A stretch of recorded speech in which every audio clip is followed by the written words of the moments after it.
So what I recommend to do is look at it on a weekly basis. Frankly, just get a calendar out and write down every bill that month. And write down what day what you get paid and write the amount that you get paid if you want. So you know when you get paid on Friday, what are the bills that have to come out that next week first? And you got to get those paid first, and then you work with the money that's left over. So what I recommend is you have two options. You can pay the bills one by one out of your checkbook and hope they get cashed on the time that you hope, or you just have them automatically taken out. Two ways to do that. I can give the lender or the person that I owe money to my account number. I don't recommend. Or on my online banking, I can set that draft up to come out automatically out of my account, and I control that. The reason I like that message better is because, frankly, if I have my insurance through, and I'm just going to throw out a number or a name. Let's say I have it through State Farm, and I'm having that bill taken out every month. And then I decide to switch my insurance or shop it 2 years later. By the way, I recommend doing that for at least every 2 years because rates will go down. And when I do that, I found out, company XYZ is going to beat my State Farm by $30 a month or something like that. Well, so I sign up for the new company, but what might have I forgotten to do with State Farm? Yeah, I might have forgotten to cancel it. So guess what's going to happen? Now I got two insurances coming out, right? So when they hold my account information, they're in charge of cutting it off. When it's in my online banking, I'm in charge of that. So I like that method. So I recommend deposit in the checking account, pay your bills automatically, and then an auto transfer to your savings account. Now, this could be as many as you want, but make sure emergency fund gets first. I don't care if it's $5. I don't care if it's $10. I don't care if it's $100. As long as you're doing it consistently and automatically, you're not going to see that money going away anymore. You're not going to miss it anymore, and you're not going to spend it anymore. It takes about 2-week cycle to get used to that money coming out. Most people, when I ask them, say, do you think you would miss $20 a week? And they usually tell me, Ben, I probably spend $20 on stuff that I don't need anyway, so let's give it a shot. That $20 a week is going to add up to a little over $1,000 a year. And imagine if you can do more than that, how much that's going to add up over time. Because we think about some of the things that we look at how we spend our money. And if I just ask you all, if you want to unmute, what are some things that you think people typically spend their money on regularly, maybe weekly, that doesn't seem like a lot, but could add up to be something over time? Coffee, prime example. Coffee, yeah. So I'm not a coffee drinker, but I hear it can get expensive. I'm getting my calculator out here. So tell me, where might someone go? Because I surveyed the people at Old National where I work, and I asked them, how often do you, first of all, I said, where do you go get your coffee typically? And what do you think most of them told me? Starbucks. Yeah, it was Starbucks. And so how much do you think they typically spent on a average coffee every time they went? $6 or $7. $6 or $7. So I'll go right in the middle of that and say $6.50. And I asked them, I said, how often do you go on your morning commute, or how often would you go? And they tell me what? Each day of their morning commute. You know why? Because this became a habit, and what do habits do? They stick, right? So I'm going to take that times 5 days a week, and they say, well, I pretty much do it every day in my commute because I'm used to it, and I continue that for the full year. And let's say I just continue that for my working lifetime because it's a good habit, and I enjoy it every morning. Here's what it turns into.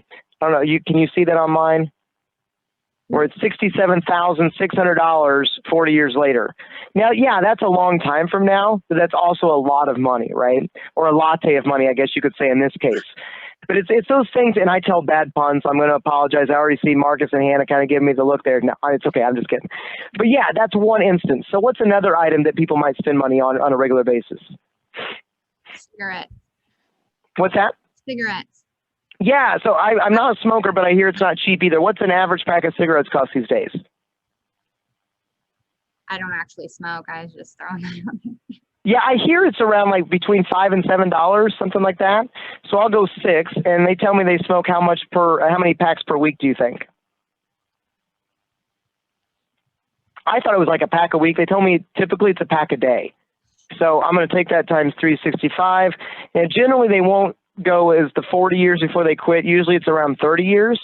So I'll take that times 30, and we're up to $65,700 in cigarettes. Now that is only the product cost, right? You're looking at just the actual product and assuming that neither Starbucks coffee nor the price of cigarettes ever does what? goes up, right? That's assuming it's going to stay stagnant for the next 40 years. Well, we know that's not going to happen, right? So that's just a baseline cost of what it would be. So imagine, let's say one of my friends that did this, he quit smoking and he said, all right, here's what I was spending.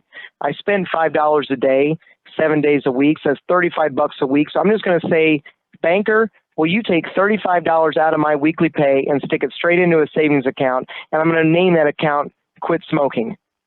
And he did that. And now 30 years later, he's going to have $65,000 in the account if he continues to kick that habit.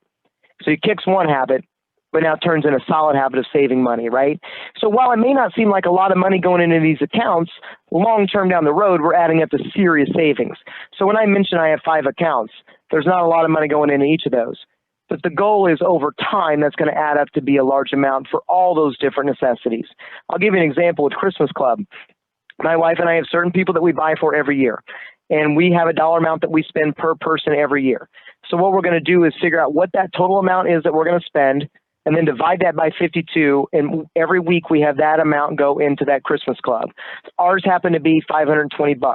So we're looking at 52 weeks times $10 a week, so $10 goes into our Christmas Club account. And then at the end of the year, the bank cuts us a check for that $520. We stick that in an envelope, and that's what we go spend on Christmas. Because psychologically, when we're in an emotional state, we will spend emotionally as well. How many of you have ever spent based on an emotion that you went through during a particular day? Right? We do. I mean, we're humans, right?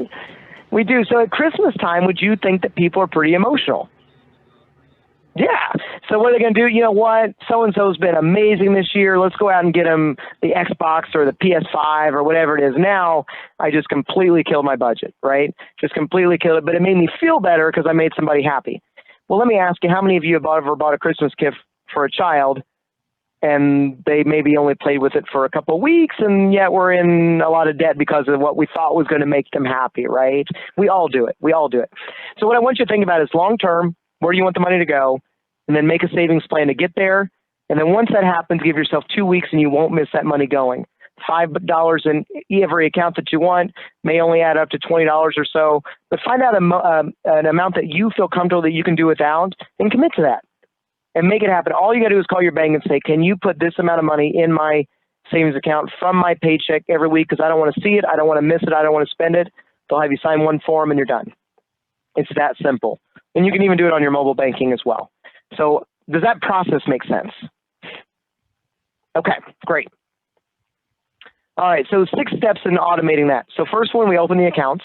Talk to a variety of financial institutions. This is not a plug for Old National, all right? Marcus knows that I never plug our products and services. Talk to credit unions. Talk to your bank. Talk to, I say, at least 3 places. Find out which one's best for you. Open the checking and savings accounts. And a lot of people worry, they say, well, Ben, with a savings account, don't you have to have a certain amount of money in that account to not pay a fee? Well, usually there is a minimum balance in savings accounts, but let me tell you how to get around that. Most banks have a savings account feature that if you automatically transfer money in that account on a regular basis, they waive the minimum balance requirement. So you don't have to worry about it.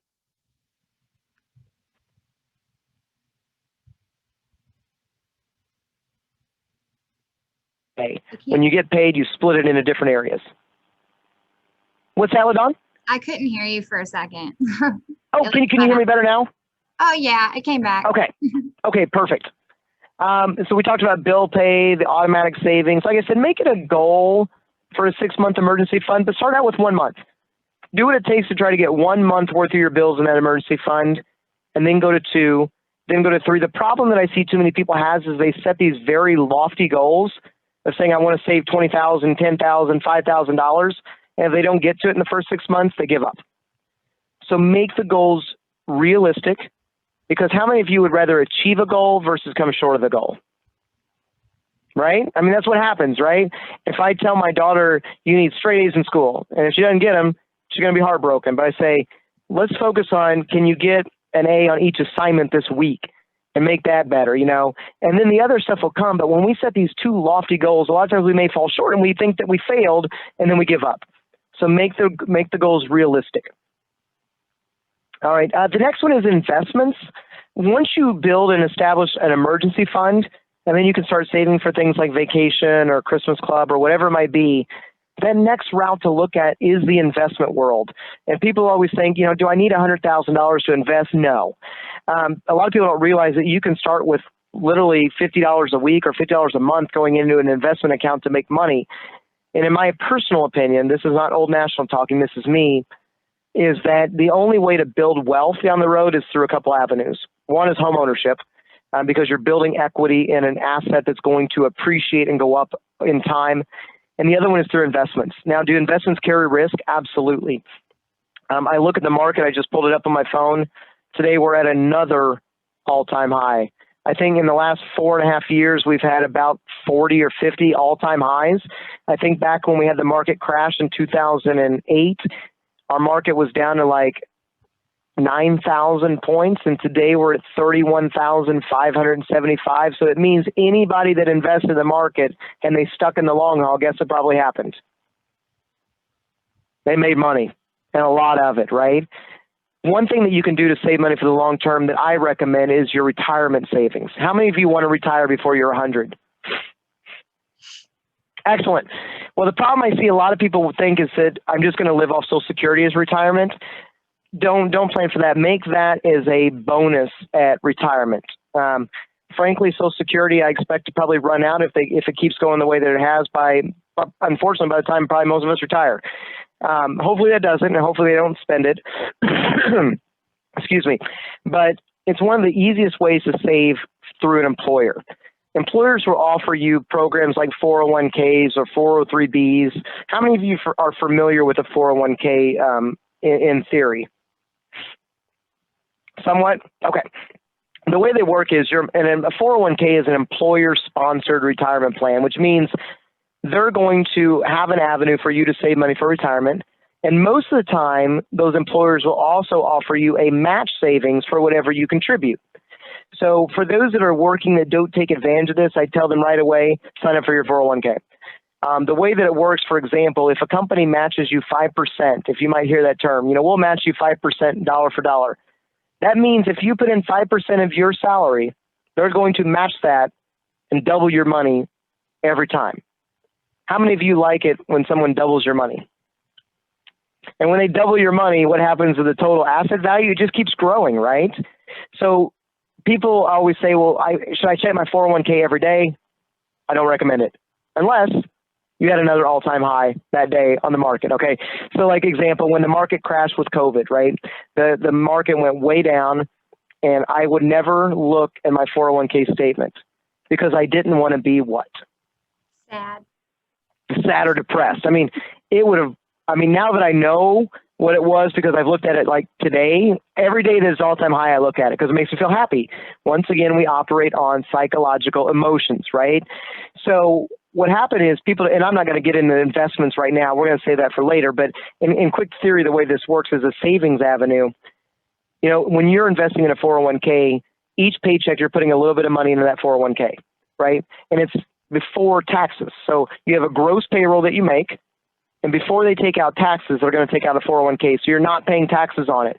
So you really won't even notice a big drop from your paycheck. But the way that goes is every single week, that same amount of money that we talk about, that auto transfer is going in this 401k. So that money goes in to buy stocks, right? And that's the market. So when the market drops or crashes, what happens to the value of those stocks? They do what? So if the market crashes and they're all valued at a certain amount, when that market falls, the value of those stocks do what as well? They go down, right? So the price per stock goes way down. But your money every single week is the exact same amount. Does that make sense? You're putting money in the market the same every single week through your 401k, through your employer. So your money going in never changes. But since the value of the stocks went down, that means now you can buy more what when the market goes down? Stocks. You buy more stocks. So when the market takes a turn and goes way up like it did post-pandemic, what just happened? You made a lot of money. So that's the way that you can really build wealth. Now, the thing that I recommend is if it drops, here's the economy, what it's going to do. Stock market's going to go up, then it's going to go down. Then it's going to go up. It went up for a long time. And then something's always going to bring it down. But people always say, well, if a pandemic hits or the market crashes, should I get out of it?